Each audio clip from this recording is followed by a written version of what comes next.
Life Class by Pastor Cesar Castellanos. Week 9. A New Beginning. Day 57. Starting Over. A caterpillar has to go through a radical transformation before it can become a butterfly. Inside the silky cocoon, the caterpillar spins. Enzymes dissolve all its tissue and it essentially dies. When this painful process is over, the cocoon breaks open. A new life begins, and a beautiful butterfly emerges. The Lord does something similar with each one of us. He first helps us break free from our old self so that a new life can begin. The history of Israel is an example of this. After 400 years of slavery in Egypt, none of the Israelites had ever tasted freedom. They had all been born as slaves, live as slaves, and watch their parents die as slaves. They had never known anything else. Yet, all at once, after God had performed many signs and wonders to show that He was with them and against the Egyptians, they were completely free.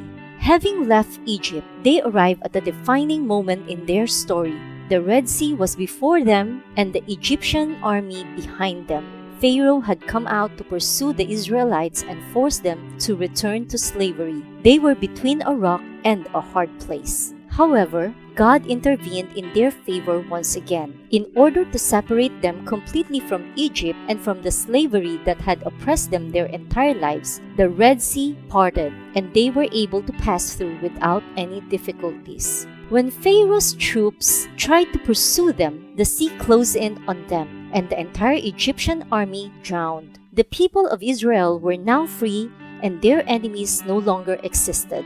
The sea was behind them, and an unknown desert lay ahead of them. They were en route to a promised land where milk and honey flowed, and they finally had the opportunity to start again. We also have the opportunity to start over as we take a step of obedience to completely detach ourselves from our old nature and begin a new life. This opportunity is called baptism. Baptism is a Greek word that has been transliterated, spelled as it sounds in Greek, rather than having been translated into the English language. Derek Prince comments that although the word has not been translated, there is no doubt surrounding its meaning. The root of the word is bapto, which means immersion. There are two ways to immerse something. You either place the object in water, covering it completely, or you pour water onto it. Either way, it is complete. When we think about baptism in the New Testament, we should think about total immersion. Jesus spent 30 years away from the limelight before He presented Himself to John the Baptist to be baptized. Jesus' baptism marked the beginning of His ministry. Just as the people of Israel passed through the Red Sea to enter into a new beginning, Jesus' baptism marked the transition between His simple life as a carpenter and His new work in the ministry. Live the lesson. Number 1. What habits or attitudes would you like to leave behind so that you can truly have a new beginning? Number 2.